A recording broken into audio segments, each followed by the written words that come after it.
सियाराम बाबा उनका नाम इसलिए था क्योंकि वो सीताराम सीताराम सीताराम सीताराम सीताराम ही करते थे और रहते कहां थे? वृंदावन में। सीताराम जपते थे, रहते थे वृंदावन में। ध्यान से सुनना, राधा वल्लभ जी दर्शन करने जाते और श्री राधा वल्लभ लाल जी का दर्शन करके जब बाहर आते तो फिर बाहर से आते हुए दर्शनार्थी थे कहते, आज जानकी जी कितनी सुंदर लग रही है, आज हमारे राघव जी कितने प्यारे लग रहे हैं। दर्शनार्थी बोलते, अरे बाबा राधा वल्लभ जी के दर्शन करके आयो है और यूं करो सिया राम जी कितने प्यारे लग रहे हैं। बोले, अरे तू ना जाने को मेरे मन की बात है। मतलब नित्य दर्शन श्री राधा वल्लभ जी का करते थे, पर राधा वल्लभ जी में ठाकुर जी को राम जी मानते थे और श्री किशोरी जी को जानकी जी मानते थे। यमुना जी के तट पर जाते और श्री यमुना जी में स्नान करके बाहर आते, कोई पूछता बाबा कहां से आए हो? बोले सरजू जी में स्नान करके आया हूं। गिरिराज जी की परिक्रमा लगाते, कोई कहता बाबा कहा कर रहे हो? बोले कामतानाथ जी की परिक्रमा लगा रहे, चित्रकूट में कामतगिरी पर्वत है। अब आधे से ज्यादा लोग तो उनको विक्षिप्त मानते, बोले ये राम जी के उपासक हैं, राम जी की आराधना करते हैं, पूरे दिन वृंदावन में ब्रज में रहते हैं और यही कोई अयोध्या बताते रहते हैं, इसी को चित्रकूट बताते रहते हैं, यमुना जी को सरजू जी बताते रहते हैं। लेकिन एक संत ने कहा कि भाई इनके इस भाव में कोई रहस्य है। हम लोग इनको पागल समझते हैं या जो भी भाव मानते हैं, 50 वर्षों से अखंड वृंदावन में रहते हैं, केवल राम नवमी और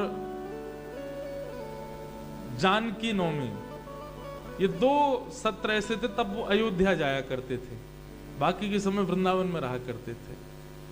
तो एक बार किसी महापुरुष ने बड़े पीछे लग करके बड़े वर्षों तक उनसे पूछा कि बाबा आपके भजन का रहस्य क्या है? तो वे अपने भजन का रहस्य बताते। बोले भैया जब तक विरह प्रेम में नहीं होगा ना, तब तक प्रेम पुष्ट नहीं होता। मैं अयोध्या में रहकर के भजन करूंगा, राम जी मेरे सामने हैं, सीता जी मेरे सामने, तो मुझे विरह कैसे होगा? इसलिए मैं वृंदावन में रहता हूं। मेरे को याद अयोध्या की आती, रहता मैं वृंदावन में। मेरा स्नान का मन होता है सरजू जी में, नहाता मैं जमुना जी में। मन होता है कि परिक्रमा करूं कामतानाथ जी की, पर करने जाता हूं गिरिराज जी की।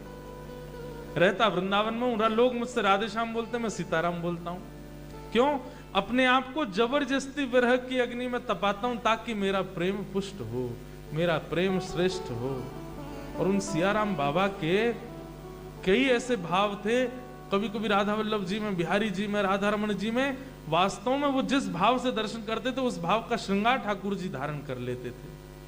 किसी ने कहा, बोले बाबा आप बहुत सियाराम सियाराम करते रहते हो ठाकुर जी को देख करके, आपके ठाकुर जी हमारे लिए तो कन्हैया हैं, आपके ठाकुर जी राम जी हैं, इस बात का प्रमाण क्या है? बोले देख मैं अभी तक मंदिर ना गया हूं, यहीं तो बता रहा हूं, आज नीली पोशाक पहनी और सिर पे देखियो ऐसा टेढ़ो सा मुकुट पहनो भयो है।